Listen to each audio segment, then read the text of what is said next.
Well, welcome back to More About Birth. We're really excited today. We have a great podcast. We have a special guest, and I'm here with our co-hosts, Angie Hansen and Shannon Bennett. Angie's going to be steering the ship today. So, Angie, introduce your special guest. Yeah, this is Cal Spinney. He runs Cal's Fitness in the Tri-Cities, and we're super excited to have him on today because he's a lot of fun. Good to have you. Yeah. So just to start out, Cal, tell us about who you are, a quick background, how long you've been in the Tri-Cities, where you come from. Well, it's all on calsfitness.com if you really want to know. But at the same time, I'm from Boston. I moved out here in 2000 to work at the National Lab here in the Trial. By the way, I love the accent. I'll try to tone it down. No, you won't. Bring it up. I love it. I don't have it. I love it. We need some Boston flavor here on the show. Woo. Representing the East Coast here all the time. I'm actually from Pennsylvania. Are you really? Yeah, I came from the Tri-City, Pennsylvania, so I know how to red up your car. That means wash it. Yeah. Push the buggy at the grocery store. He's Amish? Get out of here with that. No, I'm not Amish. I'm not Amish. I had a car, man. Not I bought my Amish. first truck from the I don't qualify. Can you believe that? Yeah, but I sold RVs built by the Amish. They're amazing. But anyway, I digress. They make good stuff. I'm from Boston. I came out here to the Tri-Cities to do science at the National Lab. Research scientist, have a background in resource economics and resource management administration was my master's degree. But I burned out at the National Lab after about 5.5 years of stuff that was not particularly rewarding. Woke up one day, realized I was working on a landmine project that was ethically incompatible with my belief system, and just walked, put in my notice, and it was like a little bit of an early midlife crisis kind of thing too. So, and then I looked around what I wanted to do, worked for UPS for a while, rode up and down the West Coast on my motorcycle for a while, and then realized that working at a desk and the stress of life had taken its toll. I was a little hunched. I was working out all the time. I was about 10 pounds heavier than I am now. And I just was like, dude, I'm great, but I couldn't move. And I was like, so I needed to change what I was doing. And Pilates was, given my science background, looking around at the different options of how to become healthy and proceed from 40 into the future. Pilates is by far the best thing to do, and has been for the last 70 years since Joe started doing it, and it remains the best thing today. So you're saying I need some Pilates? I know I do. well, I'm gonna let you answer that question with regard to him. So isn't it S or not? Pilates? Yeah. His last name was Pilatu, and they changed it when he came here. He called the exercise system Contrology. So the whole issue of like calling it Pilates wasn't even a thing until he died. Okay. And then the people that took over started calling it Pilates, and he was Joseph Pilates. I just asked Angie this morning, like, Pilates, is that singular? Is it plural? Yeah, no, it's singular. It's his last name. Okay, so I know we've talked about this a little bit before, but tell everybody, how many hours did it take for you to become an instructor? Because this is a lot different than a lot of gyms. Like you go to the gym and you think you're getting a trainer. Right. And it's a lot different. So tell us about that. It's wildly different. I could have become a trainer for less than $1,000, a couple of weekends online study, and then I could have gone to work at Gold's as a trainer. Really? And it would have been the easiest possible thing for me to do. It just, you don't have a lot of anatomy. You don't have to worry about much training. I am not calling Gold's trainers inadequate or in any way not good at what they do. But the level of effort and investment to become a Pilates trainer, it was pushing 900 hours, 600 plus. I was terrible at the end of 600 hours of practice, and I needed a lot more. Wow. You cannot do Pilates on 600 hours. You just have to practice and practice, more teaching. So anyway, it was a little under $6,000 all told investment. It took me a long time. The training was anticipated being 6 months, 9 months. Okay. Wow. But realistically, I had no idea. what's the rule of thumb? You got to do about 10,000 hours to become an expert at something. Try teaching a Pilates class with people that have been doing Pilates for years as a new instructor with 600 hours. They're laughing at you. They're like, dude, you're awful. These women will pull no punches. They're like yawning in the class and pick up the pace, and I'm reading from the list. It was horrendous. So it wasn't until years later that I actually became a good instructor. And it hasn't been in the last 5 years that I have enough mastery to play around with it and experiment a little bit and really know what I'm doing. So thousands of dollars, hundreds of hours. It's completely different. There is some similarity in the dance world in terms of a level of effort put out to become good at what you do. There's some similarity in the PT world. There's a lot of crossover between Pilates and physical therapy. So, you kind of get the idea. It's definitely not just going to the gym, And finding I'm training. really ignorant. I've never done Pilates. I haven't researched it much. Is it all done on the equipment, or is it just Like on the done floor? on a mat? I mean, because I've seen people's Pilates machines. Is that what they're called? Apparatus, but yes, Their equipment. apparatus. We don't call them machines, but I'm like really not knowing what I'm talking about here. Pilates is practiced. It's done on the equipment. If you are a serious Pilates person, you need to either have the reformer, the Cadillac, and the Wonder Chair and those things. But you can do Pilates on a mat. Okay. So in the airports, they have those little yoga lounges now, the exercise rooms. You'll often see people doing a Pilates mat class 20 minutes in between flights because cool. it's incredibly balanced in what you get out of it. But the mat really has its limitations.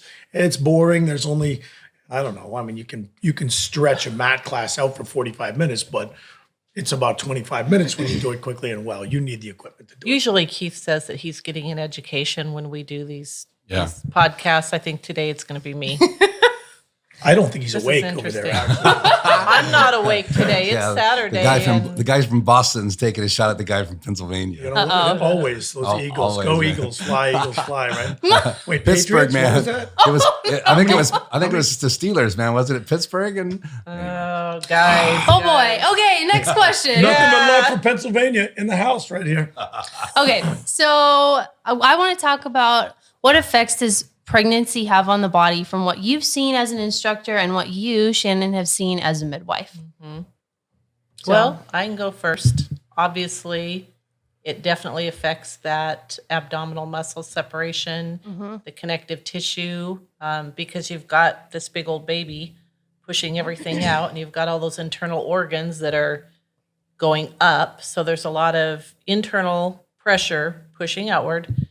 And I see moms sometimes, no lie, with a 4-finger breadth separation between those muscles, between the diastasis that's recti. intense. Which in diastasis recti, diastasis recti, tomato. It means It's- abdominal separation. Yeah. So like when they come for prenatal and they're lying on the bed and we have them get up, I always try to help them up or have them roll over onto their side first. And that's the apparatus in Pilates does that for you. Oh, great. So you're not on a mat doing pregnancy Pilates. You're getting help from springs and the equipment to get you up. Great. Just to go back to Yeah, your other question. because what happens, and I know you've seen it, is you get that dome, that abdominal dome. And what do you get on the other side at the same time? You get the concavity of ultra tight muscles in the lower back. Sway back. Yes. Yes. I look So at both sides all the time, baby. I, Did you just call me baby? Who loves you? We're not ignoring you. Yeah. So, and that what I learned is that those lower transverse abdominal muscles are connected to the pelvic floor muscles, and it's like a triangle, and it all works together. And so when these get weaker, a lot of times you're going to have pelvic floor issues. You're going to have, pee your pants when you cough or sneeze and that sort of thing, and it creates,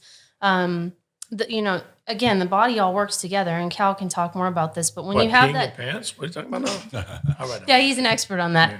No, but when you have those abdominal muscles that separate, it's harder to hold yourself up. And so you're going to compensate in other areas. You're going to get tight in your back. and You're going to then get tight in your nursing? neck. Yes. I see nursing moms. I always tell them, get comfortable first, bring your baby to you, then put your pillow or whatever underneath of you. But more often I see this.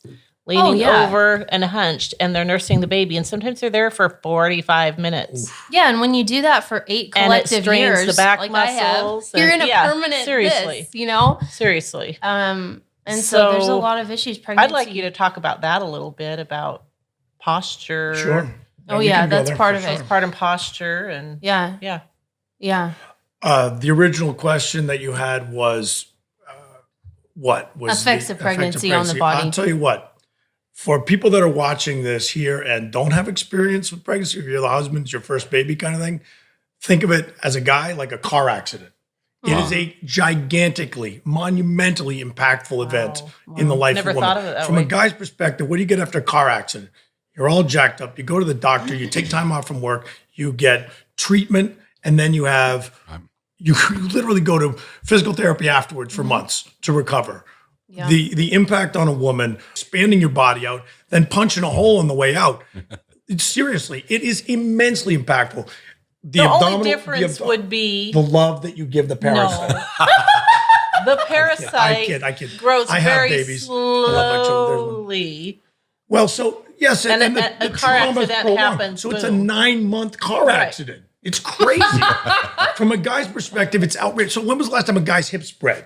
Like when was the last time That's true. you couldn't walk comfortably? Right. You go to the doctor if you can't walk and you're a dude. Right. Yes, abdominal separation. Dudes know that. From a hernia standpoint, you go to the doctor, you got that, put the mesh in. There's a lot of different ways that modern medicine is a ways of dealing with that. Oh, don't even talk But to me about we need to mesh. get into how do you pull it in and how do you knit that back together. Hugely important. But And as it's you say, possible, the right? ripple effect from the pelvic floor up through posture into the hunching of the neck And and those shoulders. muscles here that wrap around also are affected.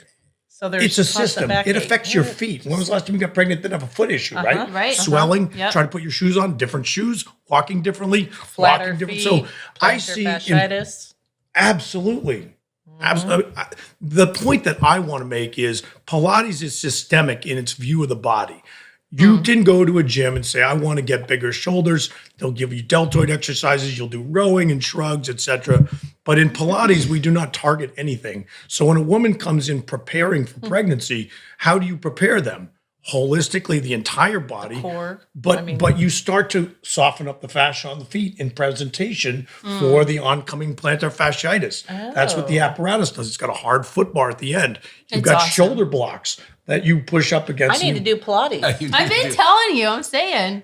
So it pulls your shoulders down. Every repetition, you get a little stretch It's of the so trapezius good. muscles. You're laying on your back. So you're flat, your scapular together. You did this a moment ago with the nursing, the breastfeeding. That's awful. My 14-year-old son, who's off camera right now, has a computer. cell phone, and he'll Yep, sit here like, yep. and I'm like, bring the phone up. What are you talking about? So how's my cervical spine? Bring the phone up, pull the shoulder blades back, lift the sternum, bring it up in front of you. So you can't do that with a baby. Baby's down here, it's different. But the orthopedics are knowing that the cervical spine issues right here are happening because the cranium's projected too far forward, exaggerated And bend. nowadays, Women are getting that too. It's Why? a big problem. Yeah, so in reality, everybody that has a cell phone is doing that every day now. Yeah. Doing that there. But Computer. here's the profile as the belly pushes out, right? And the back sways Center of because the gravity center of gravity changes. shifted. You have to bring your rib cage back over Right. that. It's automatically arching your back. You've lost the abdominal muscles. They're wafer thin. It's stretched out. As you say, that balloon concept. From the beginning, you lose it incrementally and you go into the back. Vertebrae are different bones. There's no direct bone up. So because they're all mobile, you have to tighten up here, back muscles, and you're not using your pelvic floor. That's done. Well, Put it's the pressure down. crazy to me Then you've hunched forward because and you've got this exaggerated curvature of the spine. Yeah. My point is it's systemic. And so when I look at it from a Pilates standpoint, you are seeing a person as a system and not a lower back or a pelvic floor, an abdominal tear. So you don't target like I've got a backache or my neck's bothering me or I've got plantar fasciitis. It's more let's just treat So and work on the whole person. Pilates as a system, if you go to a Pilates studio, they're not supposed to target anything. I was trained in power Pilates, which is subtly different from stop Pilates. It's a little bit different from Now some you're of the other. speaking Greek, but Exactly, and well, you and your rectus rip-ups, you know. you guys know the anatomical language because I don't care about that, but I love you anyway. The point is, like, there's different flavors of Pilates. It's like, you know, Starbucks or Pete's or Right. Dunkin' Donuts if you're from Boston. But so you have all these different things that you can talk about as being Pilates. right. So, but you would complain if you went to a doctor, to a GP, and they looked at your cough and they never looked beyond your esophagus. Right. What about lungs, right? Or what about what's your ambient environment? You got mold in your house, etc. A Pilates instructor is a negligent instructor who doesn't look at the whole system. Now, does that mean that all instructors do that? I don't know. I can only speak for myself and a handful that I've come across in my life. You can count that number of Pilates instructors I know on two hands, and half of them are rubbish. But at the same time, If you follow the recipe of Pilates, you look at it systemically, and a person who's going into knowing they're going to get pregnant or is pregnant, or more commonly, I'm a mess, what do I do? Oh, there's Pilates after the fact. Yep. Then you're going to find it deals with the whole thing. But a reasonable human who's doing the Pilates instruction Right. says, good, well, you got strong legs, your glutes are good, like, you're not walking sideways. So realistic people take nutrition, sleep, stress management in the same sense that we look at the whole body and how you're living to be well. Pilates looks at all the systems, cardiovascular, lymphatic, you've got all these different things. And in a woman's body going into Pilates early into pregnancy, you strengthen the whole system. Coming out of it, you don't just knit the ribs, you don't just try to tie this up, because as you point out, there's all these other issues going on, pelvic floor and lower back. And that's the great thing about Pilates. That's what made it great 80 years ago. That's what makes it better today than Orange Theory and P90X and TRX and kettlebell, because those little niche exercises simply don't work for the system. Can you tell I don't exercise? Well, that's awesome, man. That's been so we're going to go to break, but thank you guys for joining us for the first portion of this great conversation about Pilates. And we're here with Cal Spinney, and man, we're learning a lot. We may be signing up for Pilates after the break. So stay tuned. We will be right back with more about birth.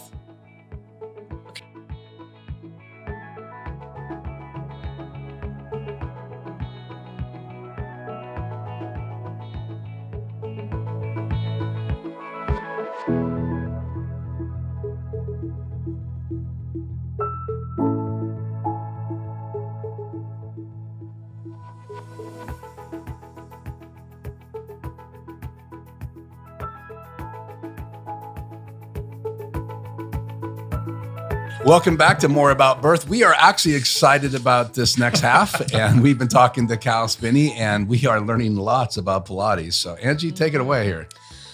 Well, as I was just trying to say, I want to talk about your passion to help women with Pilates, because I know we've talked about this a little bit, you and I, and just women that are feeling run down. They're postpartum, maybe they've had multiple kids, no rehab. Like as we just talked about, if pregnancy postpartum can feel like a car accident and you do nothing about that, and then you go and have another car accident and you do nothing about that. And so I know there's a lot of our listeners out there that are just feeling stuck at home. They love their children dearly, but it takes a toll. And feeling bad about their They're feeling self-image. bad. Yes, you feel awful about your self-image and the toll that takes, and it plays a part in postpartum depression. And so how does Pilates fit into that? And what's your passion in helping women through that? Loaded question. Yeah, that's a real minefield right there. First of all, I need to have a caveat. I'm not a woman, so I don't really know. So take what I say with a giant grain of salt. I'm glad to hear Number that. two, I'm a divorced dad of two, so I'm a clear failure in dealing with women at a personal level. So you can take that, add that on. Number three, I apologize for calling it a car accident if that trivialized it to some people, because it's a profoundly important thing in a person's life. It's meaningful at many levels, and I didn't mean to be like, it's a car accident. It's not a car accident. And I was talking specifically about some of the impacts on the body. Right. Yes. My passion for helping everyone, and not just women. I have 30% of my client base is men, and typically they are just as profoundly impacted by improving their strength, their flexibility, in particular, their stamina and their balance and stability from Pilates as the women are. But because of this podcast, as the folks it has, I'm going to answer it, but that needed to be said. But with the women, it's layered deeper because of so many other things we don't need to get into. More But complicated. oh yeah. More complicated. Men Not are me. just as complicated. We just don't talk about those complications as much. But real, and you don't want to care or ask either because you're too busy talking about yourself. But I think that the studio Pilates is much better for women than men right out of the box, because estrogen creates flexibility, testosterone creates tight muscles, ligaments, and tendons. As a broad brush rule, not all guys are tight. Just because you have low testosterone doesn't mean you're going to be flexible. But Pilates is based on 4 simple S's, we call them: strength, stretch, stamina, and stability. Flexibility, stretch. If you take that away and you're a guy, you're a wobbly table on 3 legs. Like it's a mess to do Pilates without the 4 pillars underneath you. And Pilates being what it is, will always show your weakest link. It will expose that and we'll work on that first. And sort of, if you imagine a 4-bar histogram, strength being 5, how many of those 5 different, like you're a 4, you're a 3, and all down. If you have one, which men are flexibility is a typical problem, it is going to cause you, and you're not going to be able to do your exercises. Women come in generally more balanced, and then they hit the situation which takes that away. You're losing your mobility. You're not able to work out as well anymore with pregnancy. Pain goes up, and you're feeling uncomfortable. We'll get back to the whole issue of sort of the emotional side and how Pilates affects that. But I think that it's easy to have a deep sensitivity to that.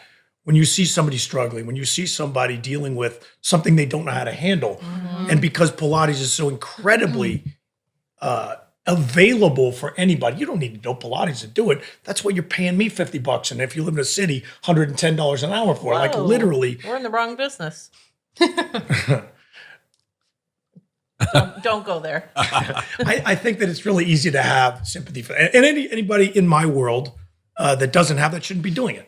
It's just that simple. Like if you can't generate an understanding for and compassion, but anyway, people self-limit. Like you're not going to go to be a Pilates instructor if you don't have that. Now, the compassion thing is pretty easy. It's been there for me all along.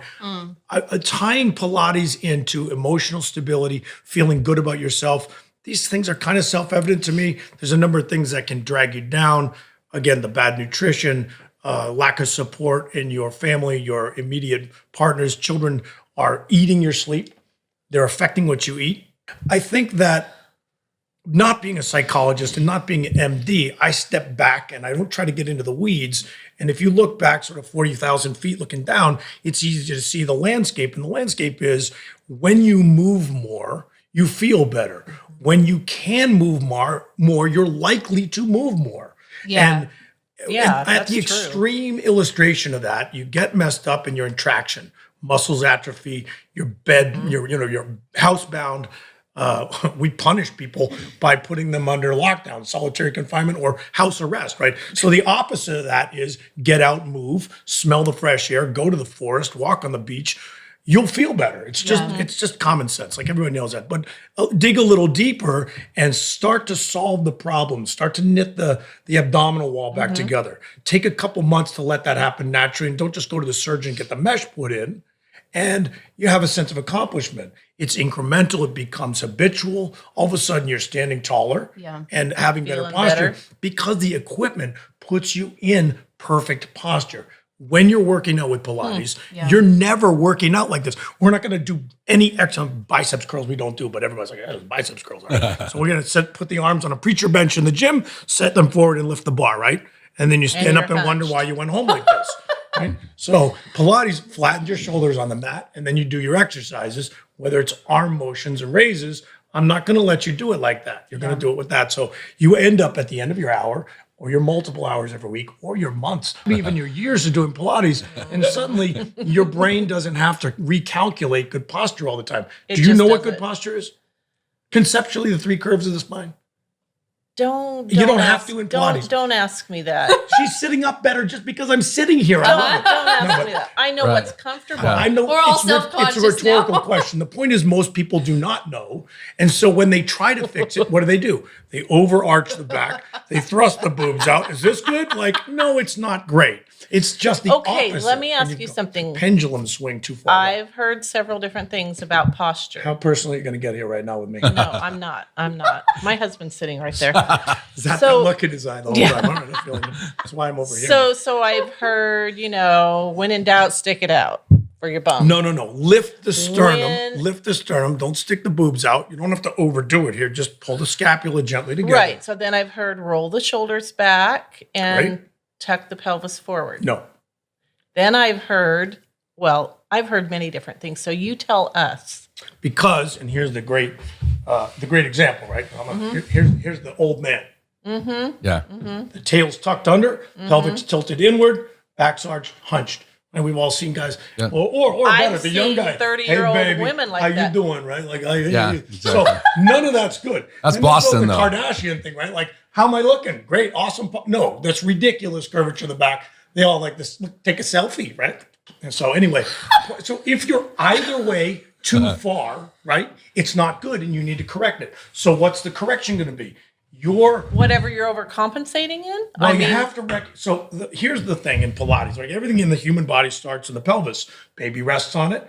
Where the pelvis is determines the angle of the spine because it's welded together. You can be all like this. It's not affecting your spine. It also determines how easily that baby comes out. Ooh, there's a great place we can go with that. Make that note of that, talk about next. But I want to go back to how do you fix it? Yeah. And you don't fix it right unless you know what the current state of affairs is. Right.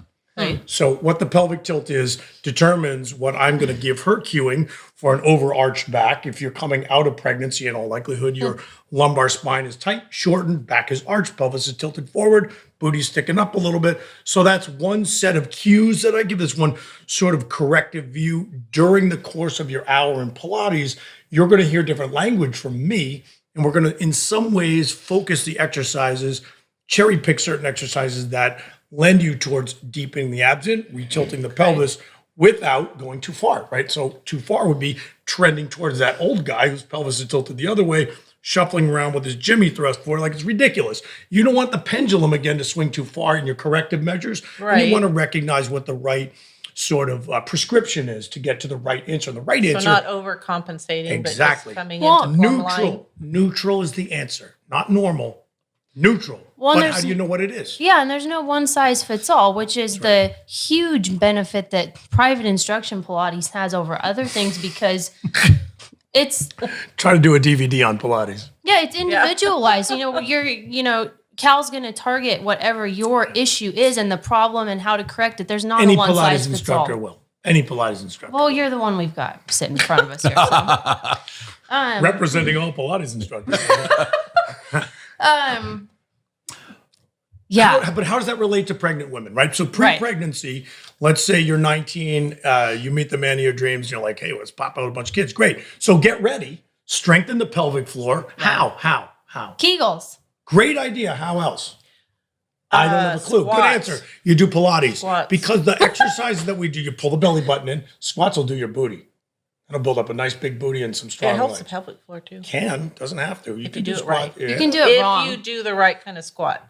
That's another subject. Well, no, that's a good subject for why would I choose to go to different kinds of exercises. You're going to want the instructor that's trained, or maybe you find the instructor at Gold's that's been through pregnancy and understands that aspect. That's totally possible. But it's enmeshed in Pilates. It's woven in from the very start in Pilates, that sort of foundational understanding that I'm going to move my arm up here.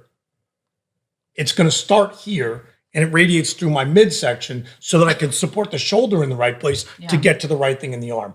And so Pilates, stepping back a minute I need help.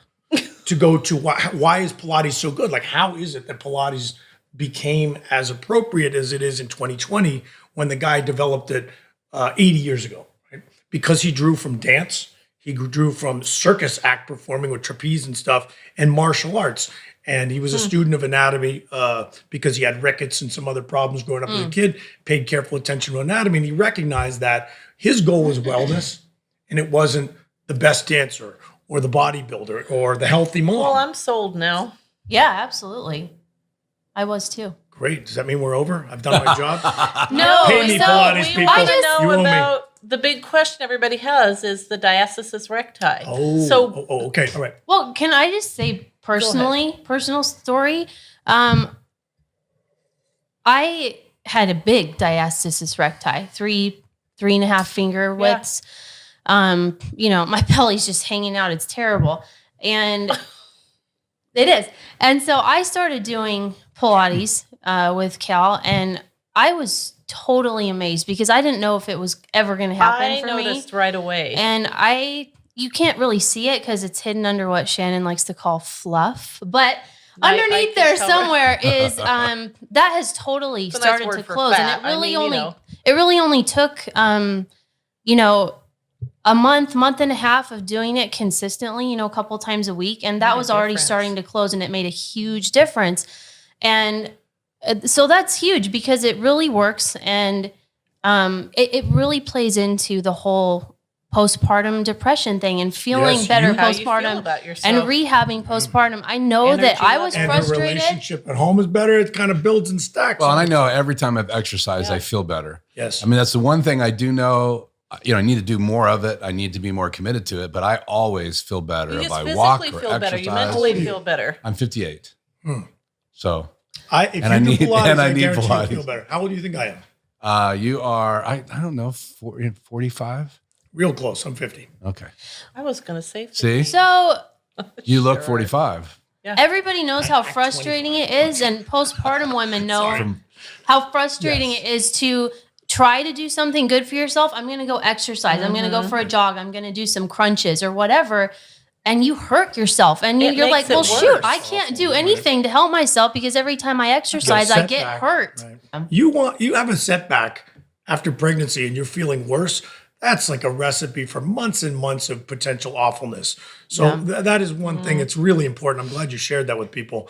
That has an accelerator effect. You end up eating better. You end up Absolutely. sleeping more regularly. You're Yep. building better habits across the board. You're better able to raise your Yeah. children because you have a positive attitude. Just the energy level. Well, Would be look, kids so they beneficial. mimic us, right? Kids mimic us. I wish my children would totally adopt my posture, but you can see them trying to do Look what at him I'm sit doing, up now. and they know that exercise is a regular part of their life. Yeah. They know that I feel better from it. They're much more likely to do it. I'd rather have them ape my good behaviors that I'm showing them, and I would like to recommend to any Exactly. mom who's going through a preparatory for birth or through is exercise will help you literally look at the world with a demeanor that's a little bit more upbeat, a little more positive, a little more definitely. energetic So of any kind. So you're it's not saying Pilates. that it I'm not- starts before pregnancy. They need to get in there Absolutely. and prepare for What he's saying. pregnancy. And then there's not going to be as many issues afterwards. Is Let's that say what you're a saying? smoker. Okay. You aren't going to start getting better until you stop smoking. Right. Stopping Right. smoking is a hurdle most people cannot get over. Mm-hmm. The process of quitting and getting rid of nicotine in the system is at minimum 21 days. So that's just this giant hurdle you got to get over to get back into good. So the longer you wait in life, the more flexibility you lose, the more you become That is solidified into your poor posture. It's harder to break as you get older. Bring me a 70-year-old, they say, I want to have perfect posture. I say, we might be able to keep what you have. We might be able to slow down the effects of aging. What if you're 55? What happens at that point? You're awesome, baby. Come on, I'll help. Come to the studio, I'll help you out. You can fix me. I can, well, Well, and I just have to say can real help. quick before we run out of time that, we talked a little bit at the beginning about the $50 an hour, and a lot of moms with young families can't afford this. But come to classes.